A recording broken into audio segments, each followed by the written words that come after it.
Intellectual stew. Oh, we're cooking something true. Marriage for him is like making mashed potatoes. Intellectual stew. Real raw and relevant for you. With James Kirkling guiding through the deep, the light, Let me ask you the old, the new. Intellectual stew. Yeah, we're stirring up the view.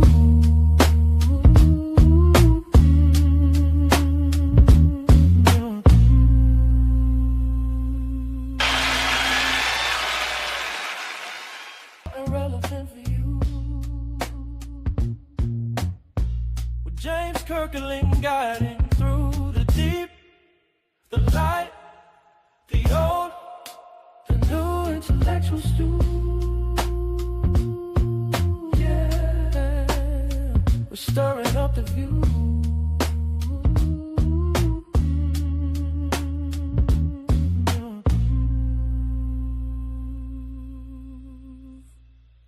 Intellectual stew. Oh, we're cooking something true. Intellectual stew. Real raw and relevant for you. With James Kirkling guiding through the deep, the light, the old, the new. Intellectual stew. Yeah, we're stirring up the view.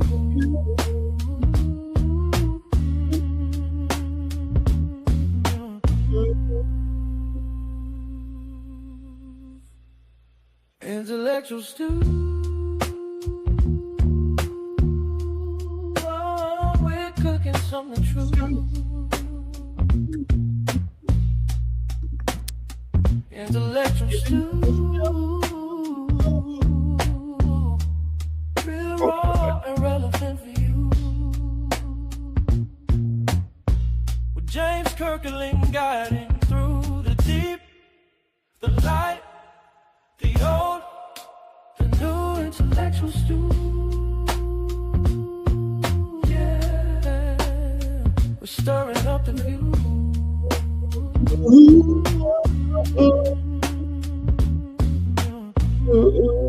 Oh, try to turn the music off. Hold on. I got it. Caught it. Bam. What's up? What's up? What's up? What's up? What's up? What it do? Time for another episode of the Intellectual Stew with yours truly. Do me a favor. Tell a neighbor, tell a friend, tell somebody that the Intellectual Stew is live and in person, and James is going to be telling his story tonight. So if you got some nosy people, some people who want to eavesdrop, some people, well, I don't really give a whole lot of mess because mess gives me headaches. It really does. It really does. What's up, Alicia Milton, my friend? How are you? Yeah, so we're going to be talking tonight, and I'm kind of looking forward to it. So if you would like this post, heart this post, let me go ahead and set up my little audience interactions because I want people to be able to join the show live at a certain point. In a few minutes, I'll put the phone number up. I'm really not, for the first few minutes, I'm probably not going to let you join the show live, but I want to go ahead and put the link in. So I'm doing that now. And then we're going to get into the meat of the matter tonight. And I want you all to stay with me, if you will, because there are some things I want to kind of get off my chest and hopefully approach life from a different perspective. And yeah, and we're going.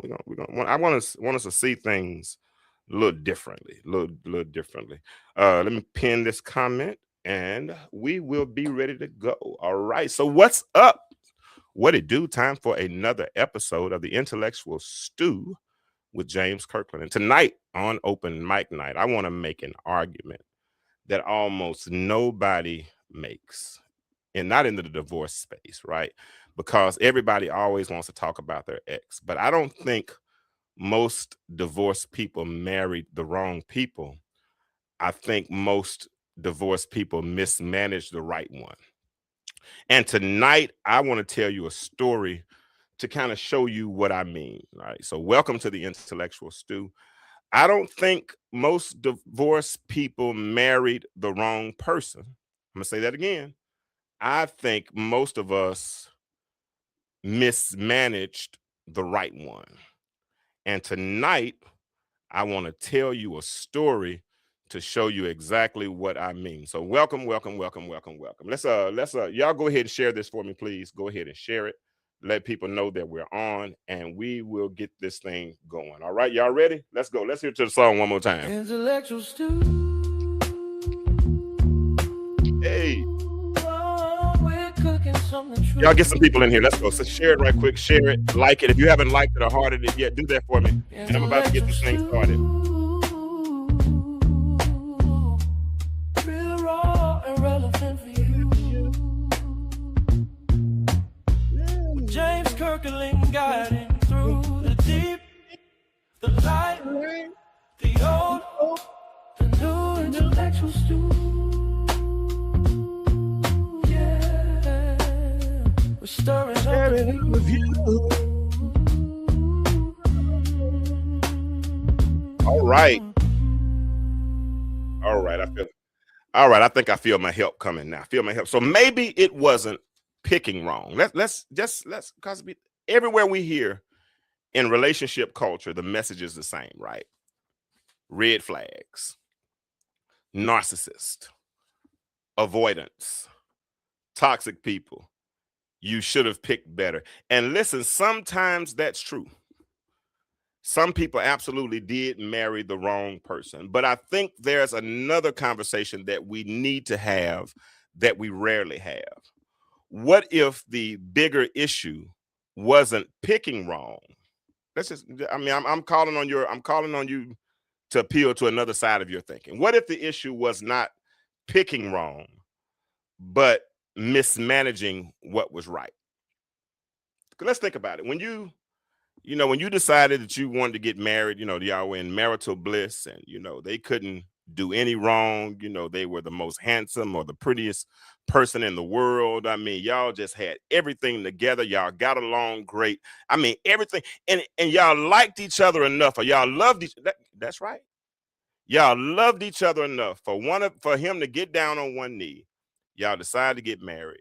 In front of God, you make this commitment, but somewhere along the way, you go in different directions. And it happens. I understand. People sometimes grow apart, but when you leave, you're not leaving amicably, right? You're leaving angry.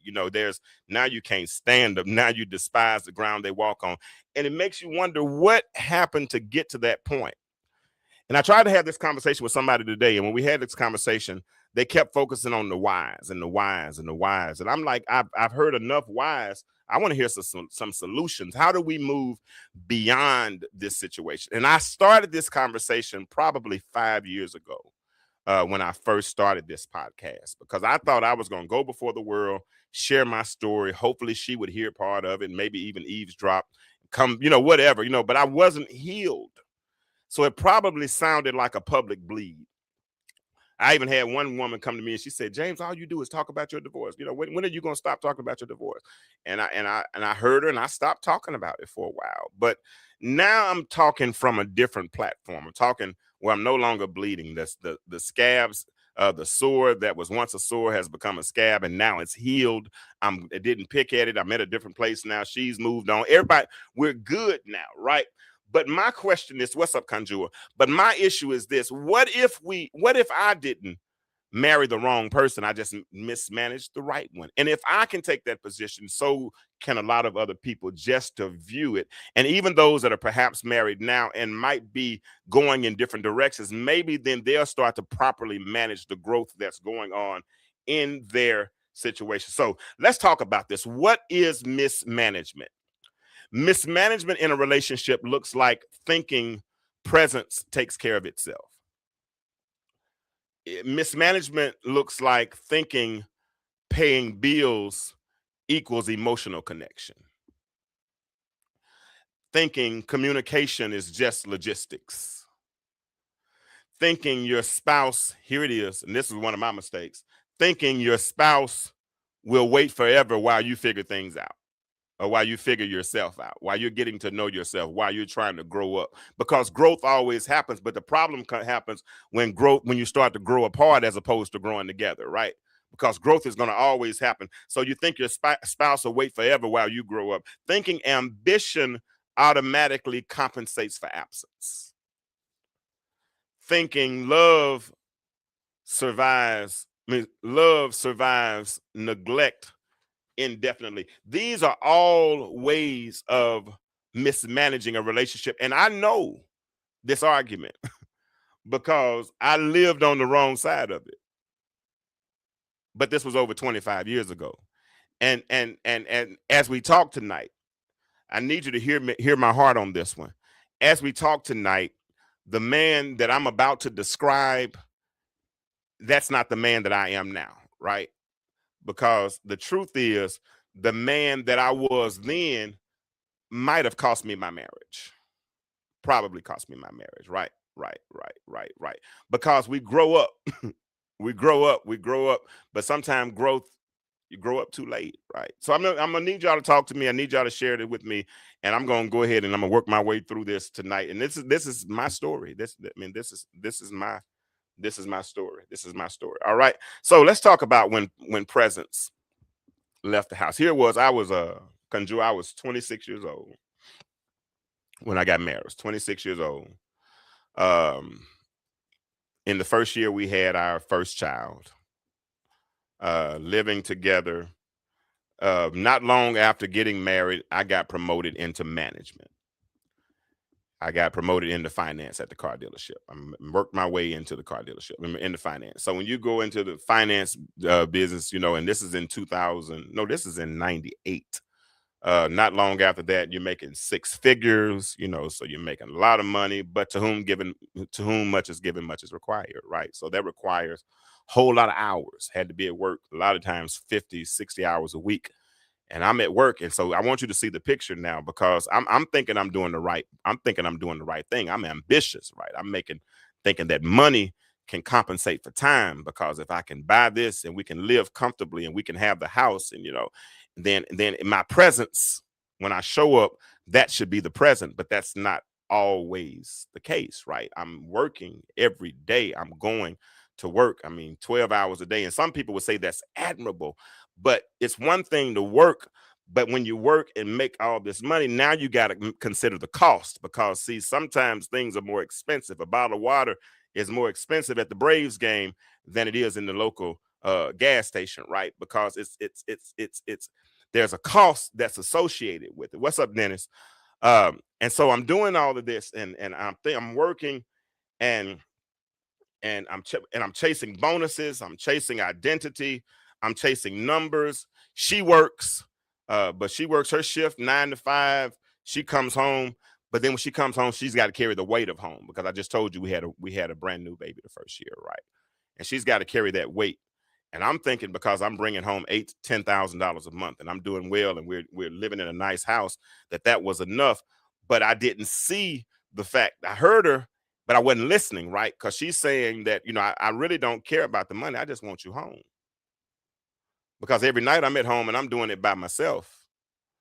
And I'm the one that has to be in the house with him alone. And I have to make sure that he does this. And I just tried to make it home to put him in the bathtub each night. That was what I tried to do, thinking that was enough. But sometimes thinking that your presence is the present is poisonous to the relationship. Because she's speaking, I'm like, give me 10 years and I promise you we'll be okay forever.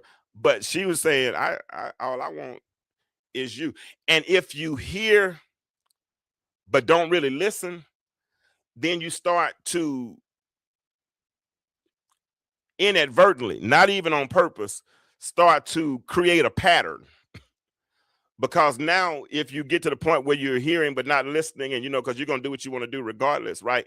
And then later on, with the seed that you plant now, you might not reap from it now, but if you stick around long enough, when that seed finally germinates, when that seed finally starts to break its chaff and it comes out in a whole different.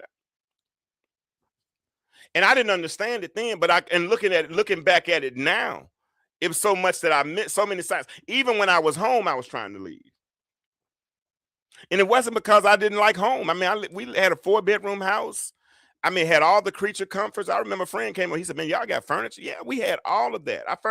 Dennis, I furnished the whole house with one paycheck. I never will forget that. The people, I went down, not a credit card. I went down there and I furnished the whole. I mean, I think I paid him 17. It was several $1,000s within a couple of weeks. I wrote a check, told him to hold it because I mean, I was setting up a home and I thought that was enough. I thought we should be gracious. You know, what's up, Dennis Phillips? I thought that, I thought you should be grateful because I'm ambitious now, but I didn't realize that being ambitious was annihilating what I was trying to build. But that's the perfect sign of not properly managing the growth because seeds are planted, right? Seeds are planted. My daddy, he plants seeds every year, but he puts them in a garden. He plants them in rows. He plants them so many feet apart. He gives the seed enough room to grow. Right? Roses are planted in boxes because roses grow very, very wild, and because they grow very, very wild, then you have to give them room to grow. Even a relationship, you got to put boundaries around it. And when you put those boundaries around it, what you're in essence doing is you're giving that relationship room to grow. And so many of us make the mistake of not giving our relationships. And when we do give them to grow, when we do let them grow, we kind of let them grow like weeds. We just let them grow wild. But that was good, James. I like that. We just let them grow wild. I never will forget, Dennis. We had a house and I was back then. I used to cut my own grass. I won't do it no more, but I used to cut my own grass back then. So I was in the yard and I'm walking through the yard and I'm cutting and I saw a flower. But the only problem with this flower is that I didn't plant any flowers, but it looked like a flower, right? It really did. But upon further discovery, I discovered that it was not a flower. In essence, it was a weed that was growing in the middle of my grass. It looked like a flower, but it was not a flower. So I found myself on my knees plucking this flower. And the reason I was doing that, because I almost forgot where I was going. But the reason I was doing that was because if I would have allowed that weed to continue to fester in my yard, it would have done more harm than good. So it was my responsibility as the homeowner to get down on my knees if I didn't have any type of weed repellent. I got down on my knees and literally picked every weed that would have eventually attacked my grass and kept my grass from growing the way that it should have grown. Think if we did that with our relationships. And I'm not talking about far along in the relationship after we've gotten so resentful and so upset that we don't like each other anymore. But I'm talking about early on when we see signs of distress, when we see signs where there might be problems, when we see, which I know the word y'all like to use, when we see red flags. When we saw red flags, when somebody would just say, you know what, I'm gonna be man enough or woman enough, or I'm concerned enough about the relationship. When I see a red flag, I'm gonna throw up the white flag. Come on, let's talk. What if? What if? Whatever. So I look back now and I understand why she would say, I don't care about the money. I just want you home. And I get it. But what I didn't understand then, and I understand now because I told you a long time ago, even when I was present, I really wasn't present because I was trying to leave and not necessarily trying to run from anything. But I think I was running towards a version of myself I thought success was going to build. I thought money would validate me. I thought grinding made me responsible. I thought exhaustion made me honorable. And the dealership culture teaches you that overworking is a badge of honor, and young men buy into that, but they don't consider the cost. That's why now when I go to work now. I mean, because I'm back in the dealership, but I don't want management. I don't want that capacity. I go from 8 to 5 or 10 to 7, and I'm out because I'm in a different space now. I don't have to. I mean, the culture I was in then was totally different. They had to have. I mean, so many of them were on drugs. Because they had to keep that high going. But I remember being in sitting in a finance chair making $120,000 a year, hoping that a $40,000 church would rescue me, because there was a juxtaposition in my life that I wanted to make the money, but I also wanted the passion, and the passion fulfilled me over here, but the money came over here. So until I can validate myself one way, I needed to validate myself like this. So I chased a version of myself that I thought money would validate, that I thought status would substantiate, that would give me, that I would have a certain. And now looking back over it, because I don't have any of those things anymore, and I really don't care. I honestly, I really wish I could say it like I wanted, but I know some church folk here, I really don't care. Because those things don't matter anymore. If that make it those the things that matter, those things have no significance in my life. They don't validate me. They don't make me any more of a man. They don't, and because I'm more me. I used to say this expression that every day I become a little more me. And I'm more me now with less money. I'm more me now without the fancy car. And I had it. Let me see what Dennis said. Let me read this. I'm gonna put the phone number up in a minute, y'all, because I just want to talk for a minute. Let me see what my little brother said. And if y'all have not shared this, would you please share it? And if you haven't liked it, would you please like or heart it? And we really gonna get this conversation. He said, "What about the fact you needed success to feel whole? She needed you home, and I get that. But what about that fact you took your position as provider seriously? And that's a good question. Because we always hear the statement, happy life, happy wife, and then we say we should promote happy spouse, happy house, all those things. I don't think I needed those things, honestly. I think I wanted those things. But I think that here it is, Dennis. Here it is. I think when that success is fueled by a fear of failure, then that's where the problem comes. And I don't think I was more concerned, because I don't think I was doing it more so for me than I was doing it for other people, to be seen a certain way, right? Or to look a certain way, or to fit into a certain crowd, because I didn't want to fail. And I felt like failure was not an option. And I thought that Conjure, that's it. I thought that I just needed to take care of home. And the best way I could make that look, I didn't, at my, I felt like even after my divorce, I took all of the responsibility. So even in the marriage, I felt like it was all my responsibility. As a man, I just felt like it was that's why I don't understand these 50-50 conversations. That makes no sense to me. I think I think as a man, you're going to do what needs to be done. But it irks me to hear somebody saying, well, you got to do, don't tell me what I got to do. But I show the responsibilities rather than rather than welcoming them into the partnership and let her be a part of this whole growth process. I kind of did it independently, didn't include her in the plans, didn't share the vision. And I think that's where you really make mistakes in relationships, when you fail to cast vision. As a visionary, you ought to be able to cast the vision.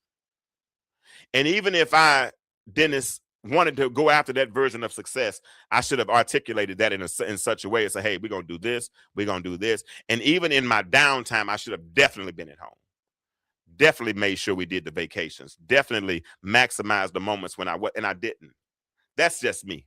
That's just my testimony. So I feel you, little bro. And that's a real good question. You always ask good questions. You always ask good. But this is my problem also, Dennis. I thought becoming successful would automatically make me a better husband. But the thing is, success without presence is still absence.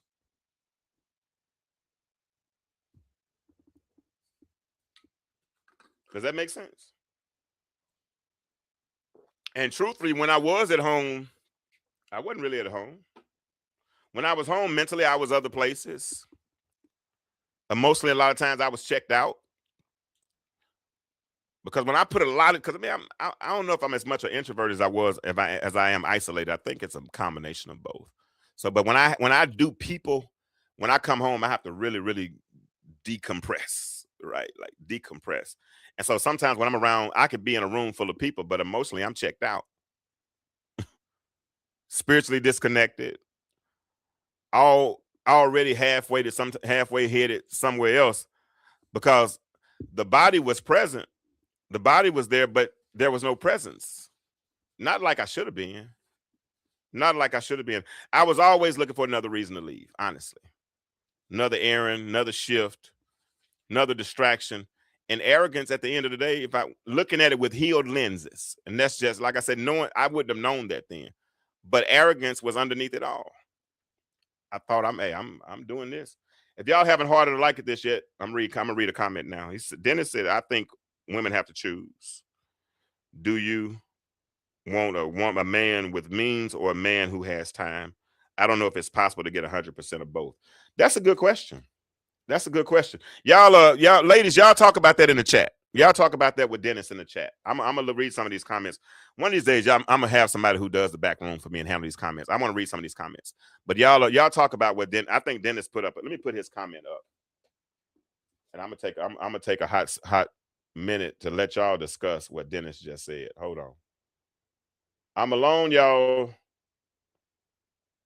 So I gotta read these comments. I ain't going. Let me Chiquita. Some people sometimes people compartmentalize so that two don't have to face the reality of what's in front of them. Absolutely.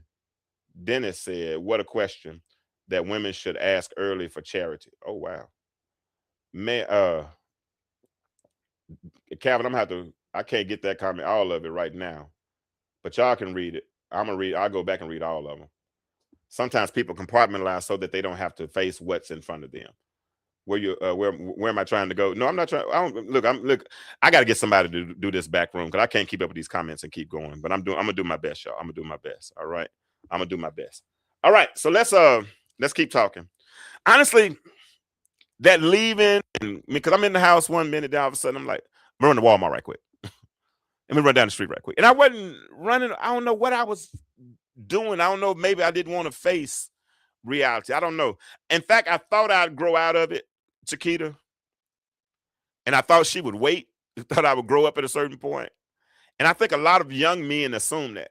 A lot of men. I can't speak for everybody else, but I think a lot of young men assume. Oh, y'all supposed to be discussing Dennis's comment. Let me put it back up.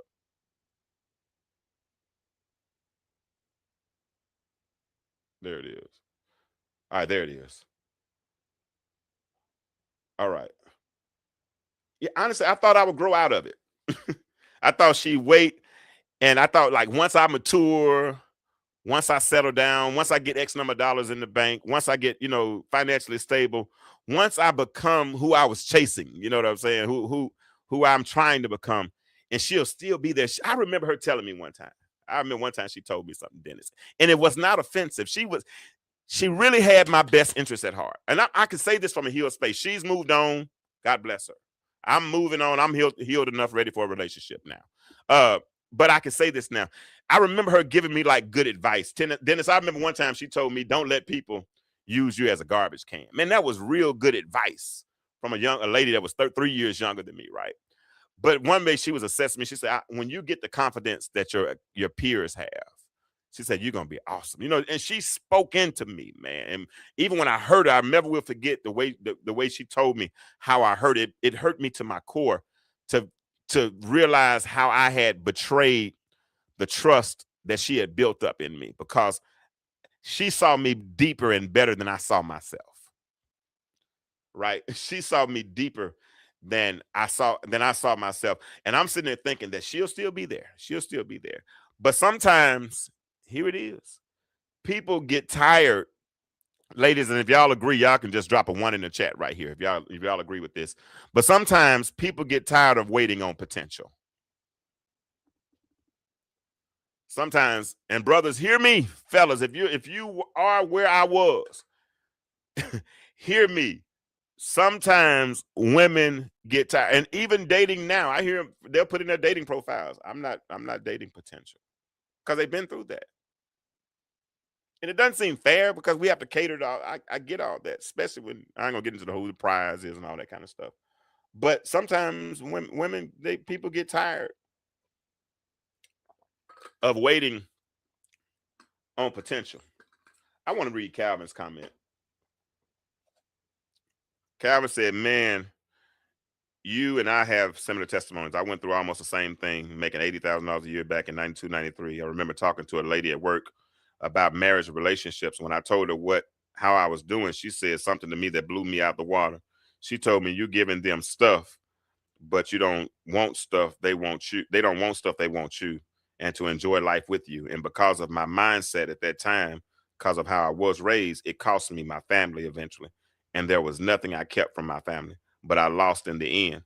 I gave them everything but me. I fell in love with the money. We started out with nothing, but I thought I was doing them right as a man, providing just a small clip of that's good, man. And I appreciate you for that testimony. I really do. And I can relate on so many levels. I can. But you know what the funny part about that is, Calvin, is that sometimes we chase the symptoms of success, but we don't have the substance for success. It's one thing to have the symptoms of success, but it's a whole different thing to have the substance for that success. A lot of us, we were chasing money and going after money, but we weren't taught about money. A lot of us didn't know how to take that same money and make that money multiply. Like Dennis is my brother. Dennis has already gotten on me about potentially doing things in our community as we create this community about financial literacy and all of those types of things, because a lot of us weren't taught on how to make money. Calvin, that's both of y'all. That's a good testimony, bro, and I appreciate that. And somebody's gonna be blessed for that. And bro, listen, the link is in the chat, Calvin. If you want to come on and share that testimony, I would love to have this conversation with you right now. But I have the video link in the chat, and if you want to come on, bro, let's talk. Because I'm there with you. I can put this on pause, and we can start doing a little bit more of this next week, because this is gonna be our platform for a minute. Because I want to, number one, I want to talk to people who might go through what I want to go through. And number two, I want to talk to sisters who went through things with brothers like me, because I need you to understand our mindset. But instead of recognizing the red flag, maybe if we can put up a white flag, or maybe if you call it out and make it comfortable. And then, brothers, we got to give them an opportunity to make it comfortable. Man, wasn't nothing more comfortable than coming home and I had a bad day, and then hearing that voice. It was healing in that voice. But you take it for granted, right? So sometimes people get tired. Calvin, I'm serious. If you want to come on, bro, it's yours. In fact, let me put the phone number up too. That was good. That was real good. I like those kinds of testimonies. I wish I could read all your comments, but I can't at this point, because y'all see why.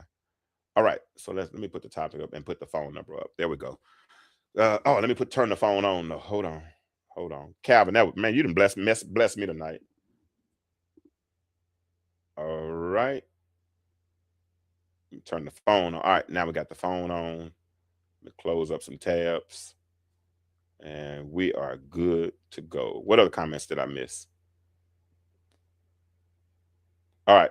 So Calvin, Dennis is asking you a question in the comments, and that's what I want y'all doing. If you don't come on, this is still open mic night. So I've got the link in the chat. What happens is if you click on that link, it's going to ask you to allow your camera to come on. All I'm going to ask you to do is turn your phone down, and if you have an earpiece, put the earpiece in your ear, and hopefully have decent lighting, and then you can come on video with me. Or if you don't feel comfortable coming on video, because a lot of people don't, the phone number is 404-860-2775. Now, you also see something, a little Cash App symbol right there. If you all want to be a blessing to the platform because the platform blesses you, do so. I've already created a partner platform for those that want to be partners. The partner platform starts at $25 a month, and I'll scroll your name at the bottom of the show, letting people know that you are a partner. So if you want to be a part of that, and I have other sponsorship packages as well. So if you want to be a part of that, by all means, do so. Okay. Let me read one of Conjua's comment and quit talking about those. And listen. Okay, so I'm gonna say something. Conjua, because we're joking about the pajamas, but I want to say something. Because I joke for engagement. I do. And I don't really want to wear matching pajamas. I might do it, but I don't really want to. Right. But I heard somebody the other day say that him not wanting to wear pajamas was a form of control. That's what she said. She said him not wanting to wear those pajamas, choosing not to, was a form of control. And that might have been his story. But I think if he doesn't want to do it, and you get upset with him or make him do it, isn't that a form of control? That's a rhetorical question. You don't have to answer it out loud. But I'm not gonna ask you to do anything you don't want to do in a relationship. Nothing. I'm not gonna ask if number one, if I know your love language, then I'm gonna love you on your love language. This is the mature version of James. This is not me 25 years ago. If I know what your triggers are, then I'm gonna stay away from the things that trigger you. If I know you don't like something, that's like if you know that I'm allergic to shellfish and you fix my plate and you see they have gumbo on the menu, would you go and put gumbo in my plate? I remember one time somebody used the same spoon from the gumbo with the stewed chicken, and my mouth started to break out because. So you're gonna protect me from something that triggers me. So if I don't like it or I don't want it, why is that a deal breaker? I don't know. But I guess why happy wife, happy life. But anyway, sometimes people get tired of waiting on potential. I get that. And I'll be honest, I wasn't transparent. Y'all, Calvin is telling his testimony in the chat, y'all. Y'all need to listen to that. He said, what I learned was you can have money and still feel broke because there's no enjoying there. It's not. You can't enjoy money alone. You can't. And that's why you have to, even in those instances, and this is where I messed up, Calvin. This is my assessment, Calvin, in that instance. If I had managed the growth when I wasn't at work, but I'm so spent when I wasn't at work that I was chasing something just to feel normal or to feel balanced, because being in work, that really wasn't who I wanted to be. And I had to go up there and fake it with them people all day long. That was a lot. But I'll be honest, I wasn't transparent. There were things I was doing in those years, honestly, I had no business doing. You can assume what you want, and some of the things you assume will probably be right. But I'll neither confirm nor deny. Some of the things you probably. But you don't, and I don't have to tell every detail to tell you the truth. I don't. But part of mismanagement is secrecy. Part of mismanagement is immaturity. Part of mismanagement is assuming that love can survive neglect indefinitely. That's not only mismanagement, that's also a miscalculation.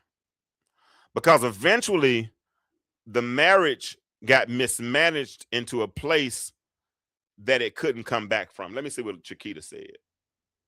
What's up, Rashad? That's my brother out there in San Diego. That's my friend. What's going on, bro? Let me see what Chiquita said. And Chiquita said, I gotta scroll up. Chiquita said it's based on looking at people's patterns over time. Sometimes you should make small sacrifices for someone you claim to care about. I get it. And you should, but I'm not going to even put a but on that, because you're right. You should make small sacrifices. But let me ask you a question, hypothetically. What if, because most people do that during the Christmas season, right?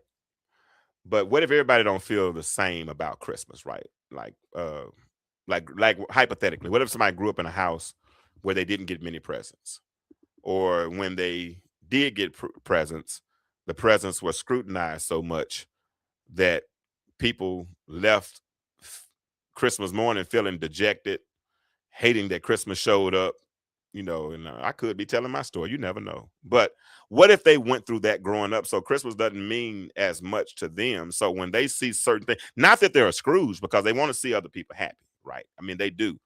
But there might be some triggers there. If you've uncovered that and realize that that's the trigger, is it really a sacrifice then, or is it part of self-annihilation? And you're asking him to participate, because everything could be rooted a little bit deeper.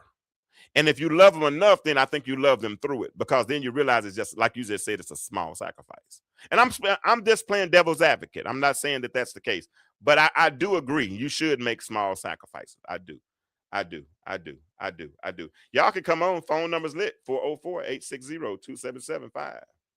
Many Black people say I'm like my ancestors because many couples rather run away instead of admitting mistakes and ask their spouse to help them in their weakness. God will give their strength and peace if we follow his instruction on man. I agree with that. And I think part of that problem came, Conjure, when we stopped listening to Big Mama Neil. And I hear y'all, granddaddy cheated on grandmama, yada yada yada. But we still come from a culture that's called a being communal type culture, right? Where we went to the elders. That's why they said if there be any sick, call the elders of the church that they made lay hand. But we went to the elders in the community for wisdom. And wisdom even teaches you what to and what not to do. Now we listen to books and we get so much bad advice. Do you realize how much social media how much social media affects relationships? And nobody on social media is really talking about the ones that are really, really doing it. They're not getting, it's not people talking about positive relationships. That's why tonight I talked about maybe it wasn't that we chose the wrong spouse. Maybe we mismanaged the one we were given. Because maybe we could stop talking about I heard somebody jokingly say that you're my next ex. They're going into relationships expecting to fail instead of doing the work to heal, to get to the place of forgiveness where you put things in perspective where they don't bother you as much, or you put them in a place where, because forgiveness is not for them, it's for you, because it releases you from that prison, right? One thing about it is my ex and I, we can certainly have amicable relationships. I mean, a very amicable, when we can talk and not have any issues at all. Hold on, let me see. I hope I'm not going to get fussed at. Let me see. Everyone has triggers. It's important that when you're in a relationship, you feel comfortable enough to share that with your partner. When you know that you have the background knowledge, learn not to ask something that would stir up those bad memories. But sometimes it's not that. It's just being contrary. And absolutely, there's always a sometimes on every situation. And that's part of. And Chiquita, you know what's funny to me? The best example you can really have in marriage is that's why it's good when you come from two-parent homes with loving parents. I love to see you and your brother honor your mother and your father, and I know you honored him until his passing, and I know your mother did the same, because that's the best example for marriage. But now we live in a society where some people have never seen a healthy marriage. My parents have been married for 46 years, and that's my dad's second marriage. Maybe my stepmom's second marriage. But they've been married. So I've seen marriage through ups and downs. I've seen a marriage survive different seasons. And when you have those examples, then you learn that people don't just wake up one day and be married for 10 years, right? 10 years of marriage required 3,650 days.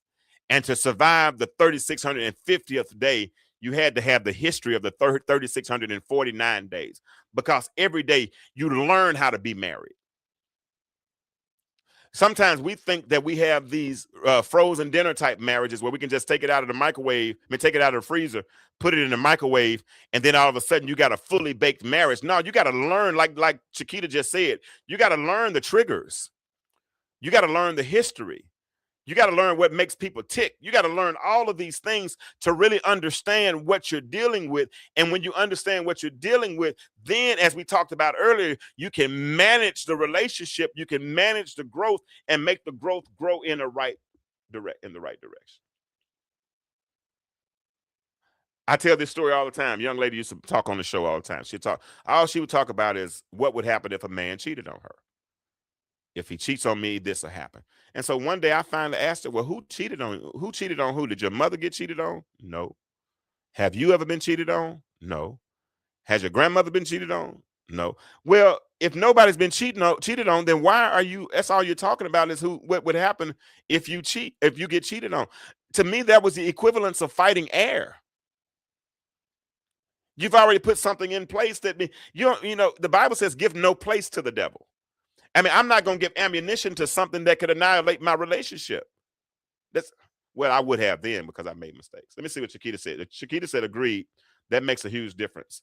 I didn't realize before I went into my marriage, we may not have been equally yoked in that way. That's why young couples need marriage mentors. It helps. Absolutely. Because sometimes we do marry the wrong person. Sometimes we get married because we're pregnant. Sometimes we get married because that's the idea of a person that we know. He had straight hair or curly hair. He had green eyes. He was 6'2". He looked like a husband. He had a certain level of success. So we married. So we had this idea of what love looked like. So, and he looked like he fit the part, or she looked like she fit the part. So then we went and got married, and we didn't seek God. We didn't get counseling, but he made six figures. He had a nice house. I didn't know he had an alcohol problem. I didn't know his daddy was an alcoholic and his mama was. I didn't that they had been through three divorces, and this was following them through generations. I didn't realize all of those things. I didn't know that his mama had raised a husband instead of your husband. I didn't know all those things, and because I didn't, now I'm married to this, and now I'm trying to now. Now I'm trying to do damage control instead of management. That's good. That's good. I'm not, I'm not pointing the finger at Chiquita. She said, "No, I didn't get pregnant. Until I had been married for that. That wasn't you. I would listen. These are general statements. This is not this is general. I'm not talking about anybody specifically. Okay. And if I was talking about somebody specifically, I would never put their business. I just use case studies to talk. To use on the show. Hey, but 9 years of marriage without getting pregnant before you had your first child. That means y'all planned the baby. That's darn good. That's darn good. That's real good. That's doing good. So eventually it cost me. It cost me. It cost me because the marriage eventually got to a place where I had mismanaged it so much that I couldn't come back.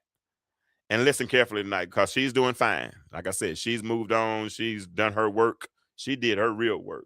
She went to counseling. I didn't go to counseling. I came and told y'all all my business. And the man you're hearing tonight, he's not the man she married. To be honest with you, I'm a totally different person. I've grown up.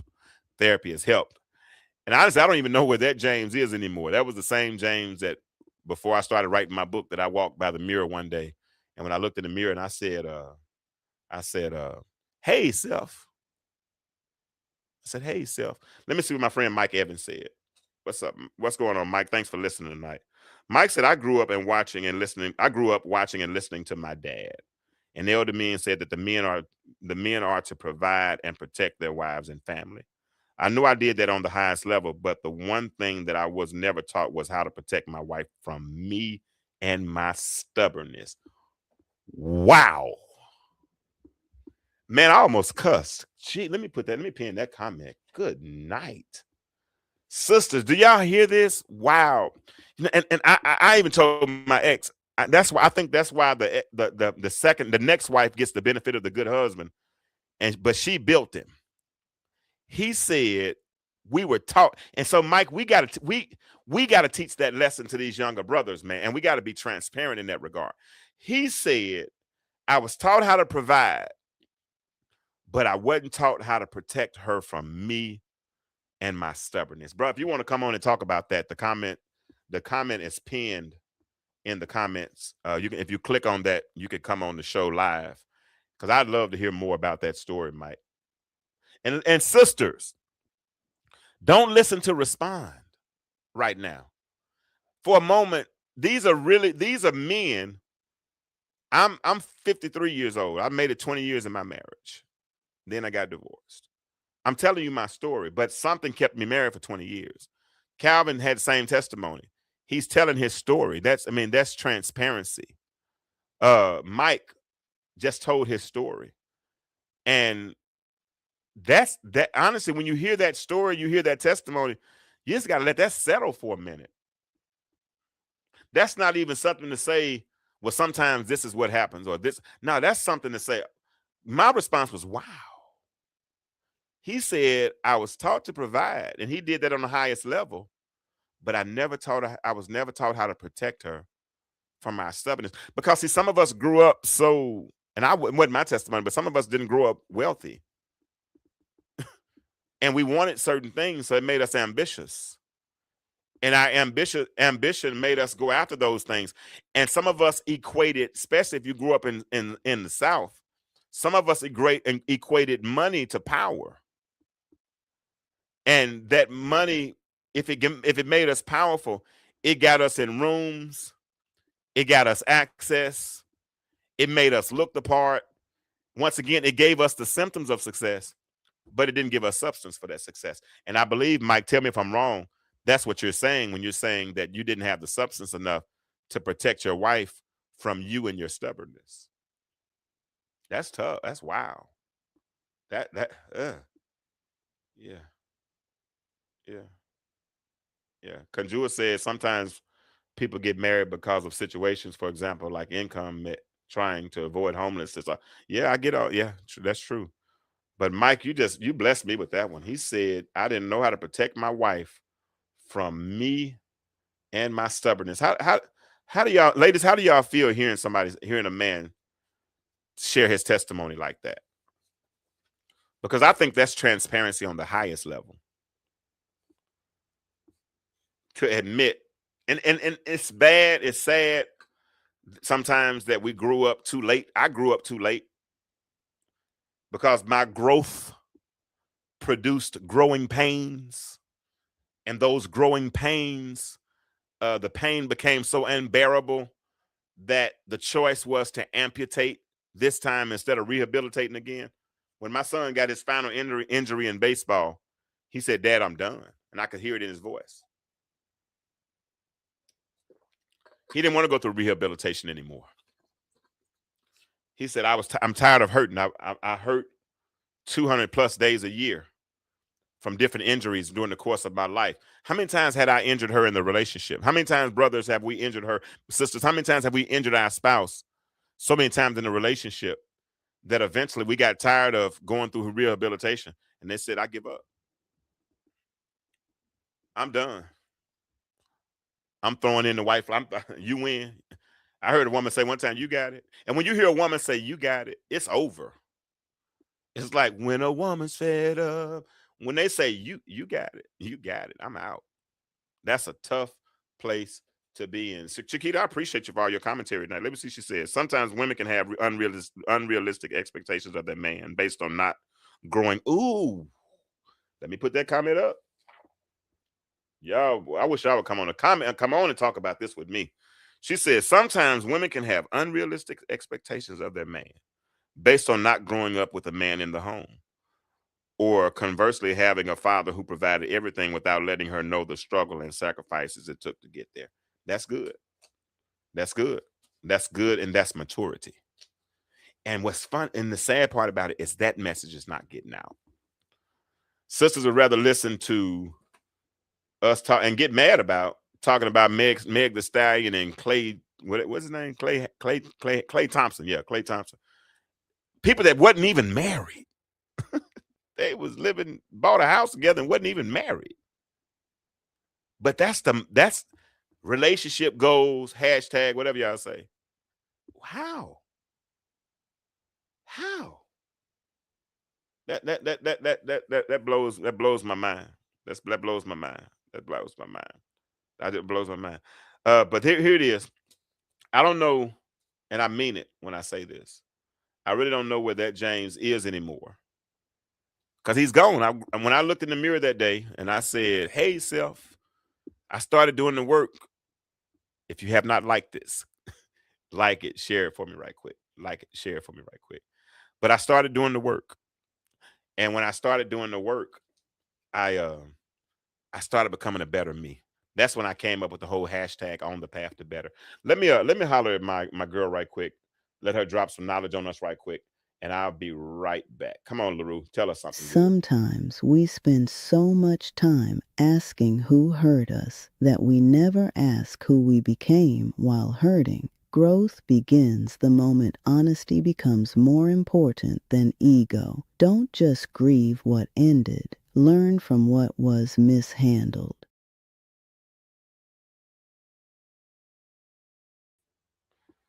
I love her. That's LaRue. That's my co-host. I gave her my deceased mother. I gave her my and happy Mother's Day to all the mothers. But I gave her my mother's middle name. I gave her my mother's middle name. But she said sometimes we're so busy grieving instead of learning from the relationship and moving forward. And that's what I want to do. That's what I want to do. I want to have these healthy grown men and grown women conversations where we don't point the finger at each other, but we talk about our experiences and we learn from those experiences. Let me read these two comments. And if I don't get farther tonight, I won't. Alicia, she said, women are often fed up long before it becomes a full out conversation. After that, I hear that. Usually she's all but begged out to talk about the issues, but the spouse doesn't want to talk. but he's all ears when he realizes she's serious about checking out. I can see that. I could absolutely see that. I could see that. I could see that. Let me see. Mike said, "You're right. I worked in a warehouse and I became friends with a lot of females, and she didn't like that. But I was so convinced that I could be friends with them and remain faithful. She warned me and pleaded with me, but it wasn't a good idea. Eventually, I learned the hard way that she was correct." And that's what we as men have to do. Chiquita used the scripture a couple of weeks ago when she was on the show, when she talked about Genesis, where the two become flesh, right? Where you take two very separate entities in marriage and you put them together and two become one. And when two become one, then she's a part of me and I'm a part of her. And typically women, that amygdala, boy, that body's alarm system, that spirit's alarm system, those spidey senses, women's intuition, whatever you want to call it, it's right, Mike. And bro, like you, I learned that when they usually say something, when she would tell me, "Don't let people use you as a trash can," that was her probably eavesdropping on my conversations and listening to me saying something that I had no business saying, a conversation that would come back and bite me later on in life. Because women have a way of picking up on those things. So if you're in the warehouse and she's telling you, "Hey, it might not be a good idea," especially because women are attracted to power or what they perceive as power. And all women don't have positive morals like some of the sisters on this in this chat tonight. I used to ask people, when men cheat, who do they cheat with? Sometimes, and most times, it's a woman. Now I know we got this whole different phenomenon now. I'm not going to go there, but most of the time, it's a woman who was willing to cheat with him, and it was something about him that made her attractive and made them attracted to each other. And a lot of times, it's because of power or perceived power. But or no, but so it's better. So it's good when men and women cover each other in whatever way it takes to make sure that each other are covered, to make sure no, I ain't gonna say all that. I'm gonna leave that out. Yeah. So that James might be gone, but he cost me, and reason I'm telling you about that James, and now Mike is telling you about his Mike, and Calvin is telling you about that Mike, is because we don't want it to cost somebody else who might be going through something similarly. Right? Right? So what's the real issue? That's why I keep saying most divorces are not just about picking wrong. A lot of them are about mismanagement. What we mismanage, like Alicia just said a long time ago. By the time the woman is fed up, she's long gone, because there's been a time where something was mismanaged, and a lot of times it's on us, brothers. It is. Sometimes it might be on you. I know some women who don't like drama, so they don't argue. So because they don't argue, they suppress every thought. They don't want to complain out loud. They don't want to be viewed as a nagger. All those things. So they don't say anything. So I think the healthiest part of our relationship is at a certain point, Chiquita, where we were probably in the lowest point of our marriage, lowest point of life, not necessarily in our marriage, but we would wake up. It seemed like the Lord would wake us up every night at 3:00, and the room would be pitch black. And we would have our best conversations at 3 a.m. I think I wrote a section in my book called 3 a.m. Conversations. And in those 3 a.m. conversations, we couldn't see each other. We knew we were in the bed, but it was so dark in the room that we literally couldn't see. All we did was hear each other's voice. And those were some of the best conversations. Now, eventually, didn't manage the growth. We ended up growing apart again after that. And part of that was really because the man I was 25 years ago never evolved. That's me. Let me see what Chiquita said. No, that's not always true about women being attracted to power. Nothing. Listen to what I'm saying. No statement that I say is ever absolute. I know it's not always true. I mean, believe me, I know. I get it. There are some women that that don't think on those lines. So when I say certain things like that. But let me see what she said. It's not always attracted to power. Women are attracted to a man who they feel can take care of them and let them be a woman and not a provider. That doesn't always mean power. Absolutely. I think those are two different conversations. I 100% agree with you. That's a very mature woman. That's the one I think I was married to. Those are the ones that act like ladies. But then you will agree, there are some women who are attracted to power. We see it every day. I mean, I don't know how much you scroll social media, but even the Country Wayne skits, I mean, they be dropping 10,000, 20,000. I mean, just like it ain't nothing. Put on a $30,000 a month salary. Come on, bro, for real. That ain't even realistic. I mean, one time I was trying to talk to this young lady, and this was like through a dating app. We hadn't even met in person yet, and she asked me to send her money for lunch. And I said, "How much you want me to send you?" I said, "Well, $20." No, I need at least $50 for lunch. I don't even know you. I haven't. Well, you look like you got it. Of course, I didn't send it. But that's what we're leading with in these days. And I think those types of women, those are the ones I'm talking about, Chiquita. I'm not, and because like I said, there are different times. They're different kinds, different, right? But you're right. I think most women, I would probably say most women would prefer to have someone who provides, a good provider, a good provider. I agree with that wholeheartedly. But I'm looking at what social media has produced on the other side of that. Do you agree? And if you don't, tell me, and then we'll agree to disagree, or I'll agree. I might agree with you. You can tell me. All right. So like I said, most divorces are not just about picking wrong.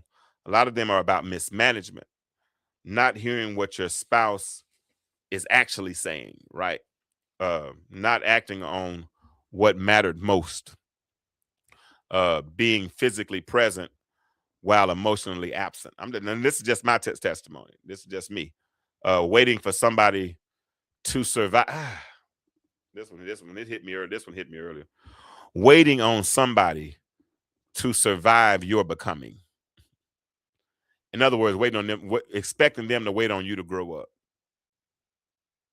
And then they wait year after year after year after year after year after year after year after year, and they don't see any evidence or signs of growth. How long do you expect them to wait? I wrote in my book, I would have divorced me too. No doubt about it. I would have definitely, based on who I was and what I had done and what I had not produced at that point, I would have divorced me too. Let me see. Sure, there are plenty of gold diggers. Okay, I didn't even think of that word, but that is the word. Men have to have discernment. But some men want to be gold diggers because they want to pay for, it's like leasing a car. They want to pay for the percentage of the vehicle they plan on using. So that some men that gives them their identity, because the money gives, like I just said earlier about me and Calvin, some of us, money gives us a perceived power. What we perceive as power. So we think it gives us access to certain women. So it's not all on women, and it's certainly not all on men. This is a give and take situation. This is what our society has produced. But the problem is, just because I play spades, and when I play spades, I gotta play the hand that's dealt, no doubt. But there are times that mail comes to my house. It might have my address on it, but doesn't necessarily have my name. And when it doesn't have my name on it, all I can do is put RTS on it. What that means is return to sender. So just because it comes, I don't have to necessarily. Does that make sense? So there we have certain people who operate in every different category. And I thought that this perceived power gave me access. I thought because I bought a Mercedes Benz, we lived in a 4-bedroom house, that we looked the part. Everything was great. Me had the child. I mean, everything was great, grand, and wonderful. But I was present, but I was only present with my presence.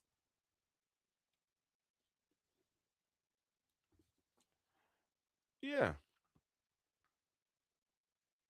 And I hear a lot of people, they're probably listening right now. They're saying, James, that might have been your story, but I really did marry the wrong person. And maybe you did.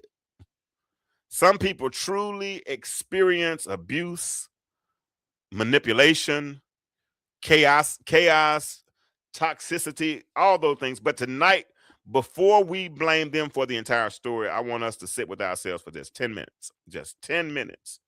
Just 10 minutes. Just 10 minutes. And I want you to drop a 1 in the chat if somebody ever told you you just picked the wrong person, and honestly that advice didn't help. Because we hear that I know women get angry with men, especially when they say, when we talk about them bad baby daddies, and then brothers, there's this certain segment of men who are the non-simps, I guess they call themselves. And the first thing they want to do is tell a woman about themselves and say, well, you picked him. Yeah, but she didn't pick that process. She didn't think he was going to be like that, you know. But and I get it. But when somebody's told you that before, that you picked the wrong person, if they've ever told you that before, at some point drop a 1 in the chat. Let me know that that they've told you that. And truth be told, when they told you that, it didn't make you feel any better.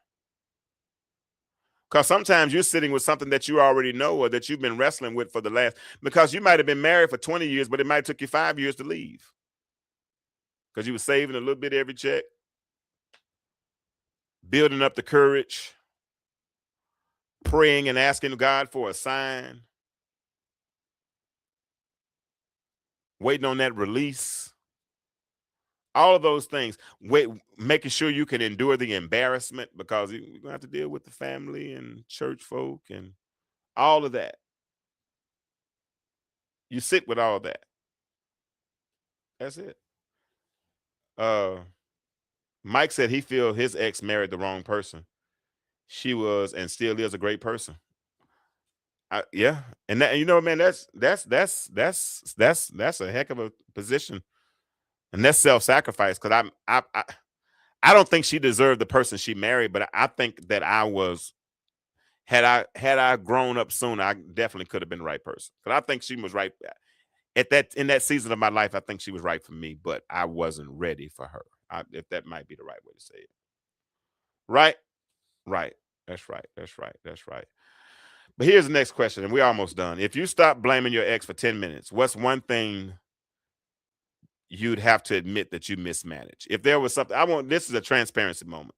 Chiquita, you've been talking. Conjua, you've been talking. Viola, I saw you earlier. Those who are still listening, and those who have exes, not necessarily ex-wives. You can be ex-boyfriends, ex-girlfriends. If you can think of one thing in the relationship that you mismanaged, what would it be? I know I mismanaged communication. Because a lot of conversations I had in my head that never made it to my mouth that I should have had. I know I mismanaged time, because the time that I was available, sometimes I was emotionally absent. What was it for you? Let me give you some examples. If y'all gonna talk back to me a little bit tonight, unless you were perfect. Now, if you were 100% perfect in the marriage, then I don't expect you to say anything. I know you had it all together. But some examples would be communication, listening, transparency. That was one of mine. I'm gonna raise my hand on that one. I definitely wasn't transparent. Emotional presence. Yeah, I guess I read priorities, affection, patience, honesty. Y'all are perfect. I get it. Don't y'all didn't have no issues. This is a safe space. I promise you, it'll help you. It'll help you. And I mean, just get rid of it. It's a safe space. Time, anger. Mike said, "Oh, Chiquita, I believe that about you." Mike said communication and fidelity. Okay, I appreciate your honesty. Fidelity, I definitely was not where I needed to be. Selfish. Y'all can come on, like the phone lines are open. The phone lines are open. 404-860-2775. Y'all come on and talk if you want to. Or if you want to click the chat. Oh, y'all talking now. Click the link in the chat if you want to come on video. I'd love to see your pretty face. Oh, Vakisa. Let me see. There are a lot of variables to consider once you are faced with your reality. I didn't trust my gut, and I saw a project and not what reality. Absolutely. Can I ask, at what age were you when you got married, Vakisa? I'm not going to ask your age now. I know you. I know you do not ask a woman her age. I've learned that, but I'm gonna ask how old were you when you got married, and how old were you where you got married, and how long were you married? If you don't mind me asking that question, if you call in, like I said, we can talk about it on the phone, or if you want to come on camera, or if you just want to put it in the chat, that's fine. I want to ask that question as well. You were 29 when you got married, and how long did y'all stay married? If you don't mind me asking. 29. That's a good age. I was 26. Jawanza Kunjufu said we should get married at 28. We should wait 4 years to have children. No, I think 4, and then have them 4 years apart. No, he said no. 28 to get married, have 2 children, 4 years apart. 29 is good. Okay, that's a good age. Nah, I could have been more transparent and open about my true feelings. I felt like I walked on eggshells my entire marriage. I think that's good. I think that's Chiquita. That's good transparency, and I think that's a lot of women, especially when they have an idea of when you had a real good daddy, and you know what a daddy is supposed to look like, and you're waiting on him to become that dude. But sometimes, and I know you said he was a pro. I know you said Vakisa he was a project. I feel you. I know he was a project, right? But growing sometimes is like a project, especially when you're young. And and when you understand that the two become one, you realize that she has what you're missing and he has what she's missing, right? And when if you trust each other enough, then you I like that word you used a minute ago about the variables. You start to fill in the voids for all of those variables. If you're mature enough, if you trust each other enough. I didn't do what I was supposed to do because I wasn't present. I thought my presence was the present. So me being present, I thought that was powerful enough, but it wasn't enough to build what needed to be built. She would read things. She'll say, "Hey, this says that every time we kiss, we need to kiss for 7 seconds and hold it." But she was looking for something to build it on, right? Because she had been in a marriage where she respected her parents' marriage, and and she knew what it looked like, and she wanted hers kind of. So she was giving she was giving me breadcrumbs to get to the destination that she wanted me to get to. But sometimes I didn't eat the breadcrumbs. In fact, I might have invited the crows or the birds to eat up those breadcrumbs. Let me read these because now men spoke, but now women are speaking. And I like that. I like that. That's good conversation. I like that. Vakisa said, we didn't make it to 7. I'm older than my ex-husband. There was a maturity balance. Okay. Men sometimes get intimidated by that good daddy talk. They start feeling threatened. They do. They do. And sometimes those daddies who think they're good daddies, they think that they need a daddy. Like, for instance, I didn't need no daddy, but my daddy, I had a good daddy, right? I had a really, really good daddy. And I felt sometimes me and my ex-father-in-law would clash with some of the advice that he gave me that my father would never have given me. And me and him are cool now. I've even apologized. I even apologized to him. That's when I knew the Lord was working on me, because there was a time I just we did not. I mean, I didn't like him, and I understood why. And I understood why he didn't like me. I mean, I did his daughter like I did her, so I could get why he would be upset. I didn't. It took my daughter to make me see that. One day, my daughter got mad. That's why he don't. I wouldn't like you either. I said, oh. Boy, I'm gonna tell you something. Reality checks are real, man. Reality checks are riveting, especially when they come from your children. But when I saw myself, whenever I see myself in the mirror, I don't mind saying, "Oh, dang," and I don't mind going and fix it because I don't like drama. I don't like it. I don't like it. I don't participate in it anymore.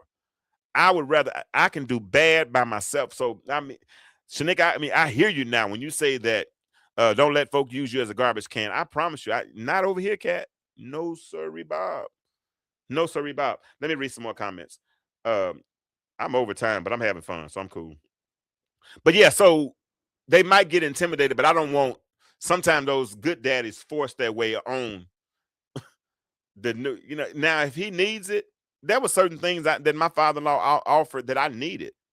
There were certain things that their relationship that I saw in their relationship that I didn't see in my parents' relationships.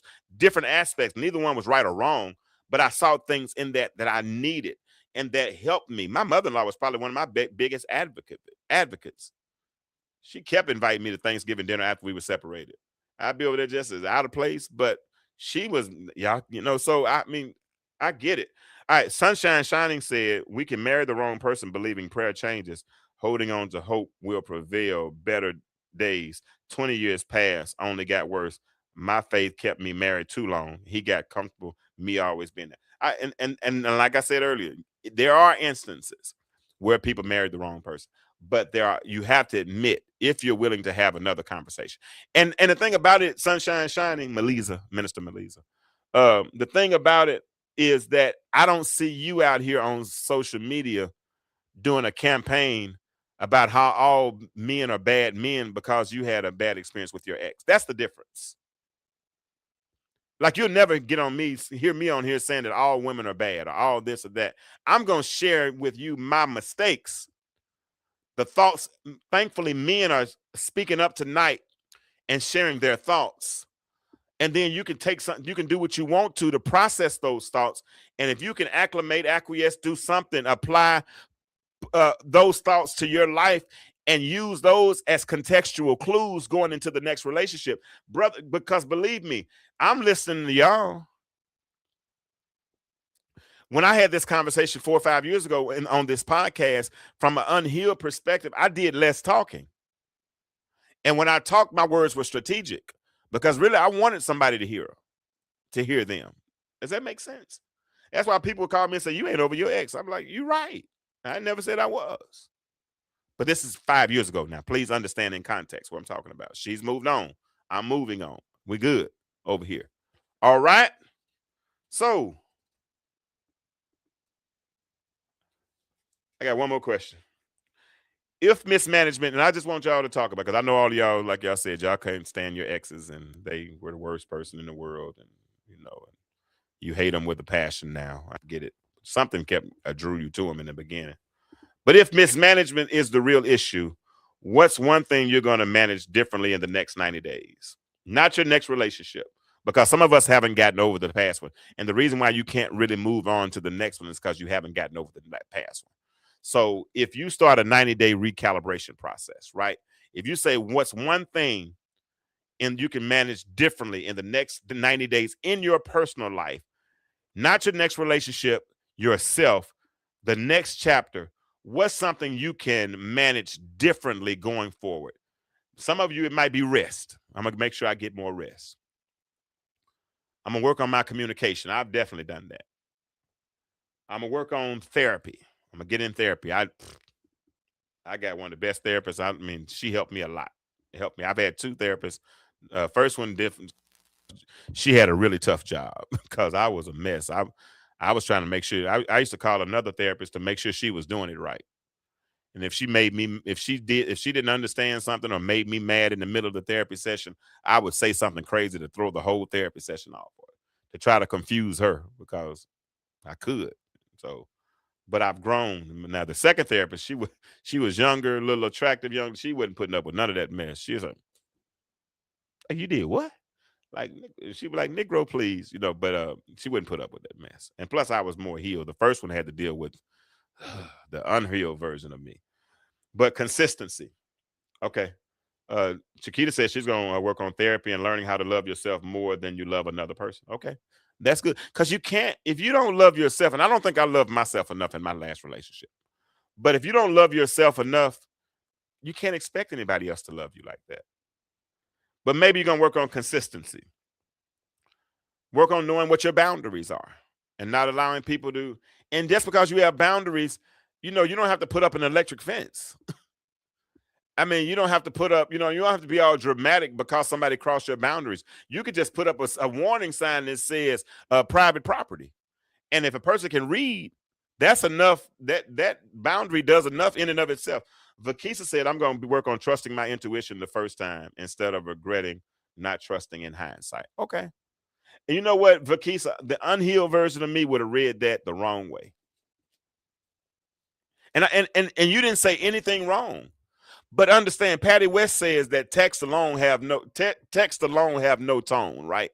So sometimes when we rely on text, we don't read what the text is actually saying. We interpret based on what's inside of us. And she's just basically saying, I'm going to trust my intuition. Last time I was looking at some of the aesthetics. I was looking at potential. He might make pretty babies, whatever. I don't know. I'm just joking, Vakisa. But this time I'm going to make sure that I really trust my intuition on that. And that's good. You should. Sunshine Shining said these next 90 days, I'm going to work on forgiveness because that'll set you free to love again without fear.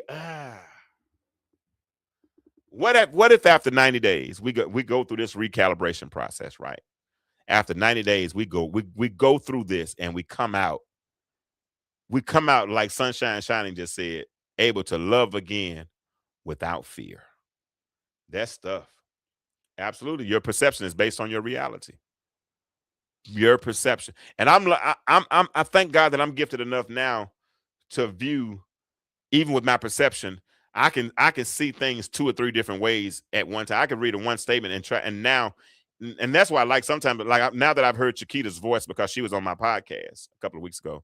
Whenever I read her text, I can hear her voice, and if I'm able to hear her voice, then I kind of, but sometimes you look at somebody and based on how they look when you read their text, you try to perceive a certain way, and sometimes their perception is totally off. So you're right, Vakisa. You're 100% right. You're absolutely right. So next 90 days, somebody else might might want to work on spiritual discipline. You want to wake up, make sure you get your prayer life together. I'm gonna wake up every morning before I put my feet on the floor. I'm gonna put my knees on the ground, and I'm gonna pray, and I'm gonna meditate to set the day. Some of us might want to work on the healing because it's been tough. We've never asked for years. I didn't heal. I literally went to my couch and sat there. I've told the story. I ate on the couch. I slept on the couch. I didn't go to bed at night. I fell asleep. And if I so happened to wake up before the morning, I would try to go get in the bed, but I couldn't stay in the bed because the walls were talking so much and the silence sounded so much like noise that it was deafening. And the only way I could really deafen that noise was to turn the TV back on. So I went back to the couch. I literally stayed on the couch all of the time. I chose not to heal until I walked by that mirror. And when I walked by that mirror and I said, "Hey, self." I said, "Hey, self," because I bumped into me again. Because I had lost myself. I lost the vision. I lost the gift and the calling of God that he had put on my life. I mean, because I knew what the end looked like. I just didn't know what the process looked like to get there. I just thought I would just one day appear. I'm just being transparent. I'm working on that. Right? That's real. And I appreciate y'all ladies for sharing those things. That's real. I appreciate your honesty. I do. A lot of people probably relate to the same things that you're saying right now. And to be honest, Chiquita, Vakisa, Sunshine Shining, Mike, Calvin, it took courage to say the things that you all said tonight. And I want you to sit with that, because what you in essence did is if those were burning ashes that were on your altar, you know that ashes that are on the altar of your heart, they prevent fire from burning the way that it should really burn. So whenever if you've ever made a fire before, and one of the first things you do is you take out the ashes, because the ashes have a way of smothering the flame. If those testimonies that you've told tonight were considered ashes on your heart, I pray to God that because you've released them tonight, that your flame will burn brighter, and that you'll feel forgiven, and you'll be even more profitable in your next relationship. That's what I'm praying for myself.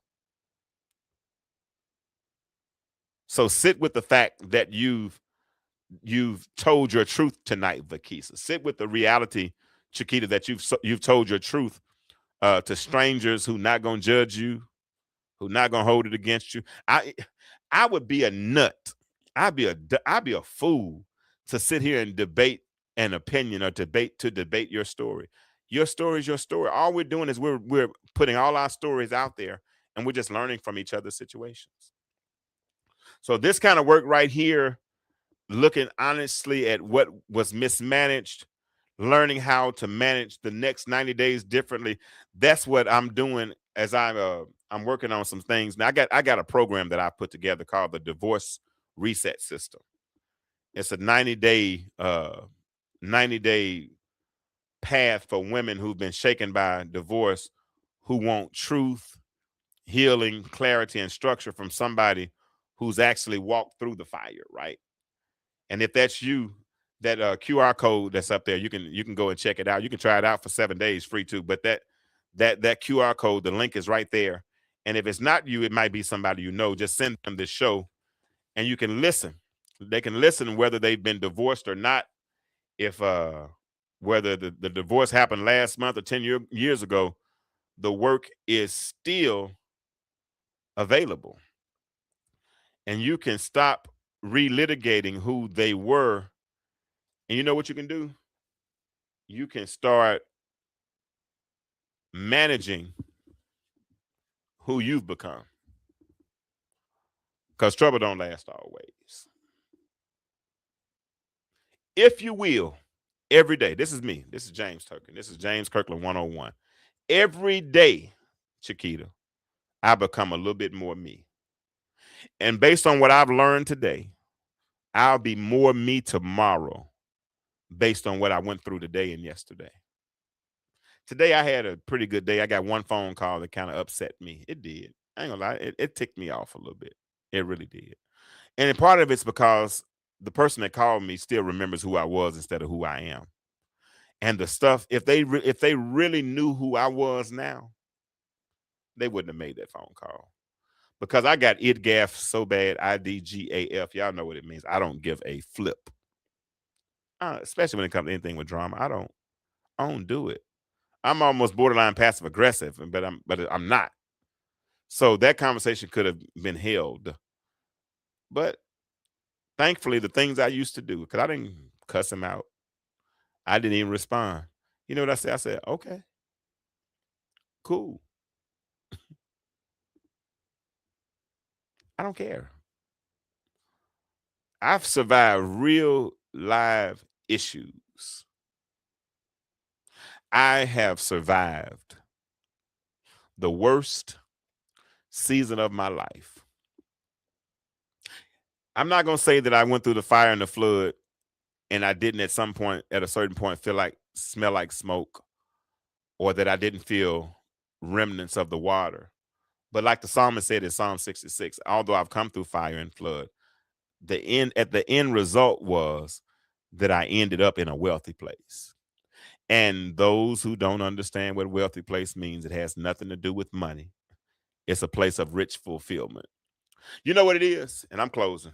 I'm closing. Unless y'all gonna call in, or unless y'all got something to say, I'm about to start closing. So I'm about to turn the music on. I'm telling you right now. Unless this place of fulfillment, when I got to the place where I'm comfortable, looking at the man in the mirror. Because for a season of my life, I'm gonna be honest with you, Chiquita, thank you for listening tonight. Vakisa, thank you. I'm just being honest. But for a season of my life, I didn't even look at the man in the mirror. At a certain point, I didn't even look in the mirror. I didn't need to look in the mirror. I could tie my tie riding down the street. I had 32 teeth back then. I could brush my teeth while I was in the closet picking out what I was going to wear. I know my natural pattern of my hair, so I could brush my hair after I got through buttoning up my shirt, or in the car when I got closer to work. So I really didn't look in the mirror. But when I finally looked in the mirror, I saw some things that needed adjusting. I had a little matter in my eyes. And truth be told, I wasn't really hitting the right wave pattern, so my track on my hair sometimes would get off. Things just seemed to work out better when I did the proper assessment in the mirror. And I'm inviting you all tonight to take a look in the mirror. And if you do that, if you see something that needs adjusting, by all means, my brother, by all means, my sister, please make those adjustments. Let me read these final two comments. Unless I get a phone call or somebody clicks on live, then we're going to be heading on out. Chiquita said they can try to judge, but I know there is only one judge. Absolutely. And Sunshine Shining said, the enemy sets traps.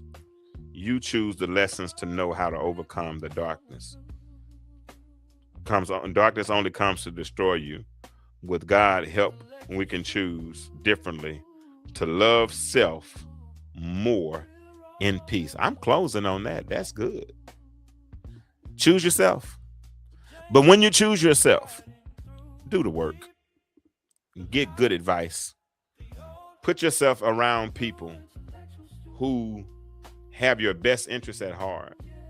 And because they have your best interests at heart, they're going to make sure they give you good advice, and they're going to see you through the worst moments of your life. But listen, if you want to be a blessing to the show, let me put this banner up. If you want to be a blessing to the show, there's a Cash App. If you want to become a partner on the show, like I said, that's $25 a month. Reach out to me and I'll send you the little contract information so you can do that. If you have a business and you want to advertise on the Intellectual Stew, y'all see where we're going with this. This is going to grow. We're going to grow. We're going to grow. All right. But if you see the Cash App there, do that. If you're interested in learning about the divorce reset system, that's the QR code up in the corner. All right. I'm out. It's been real. But as I always say in closing, the world is changing. My question for you is, why do you remain the same? Y'all have a good night, and I love y'all. Here we go. Intellectual stew. Intellectual stew with James Kirkland. Powerful and provocative, prophetic and practical, Have you ever found yourself? Are you dating for that person? informative and I feel inspirational. every bit of it. Like, I'm not trying to waste my How you gonna do better if you don't know what better looks like? I do. Intellectual stew. Come on, let's talk about it with me, the mind massager. Intellectual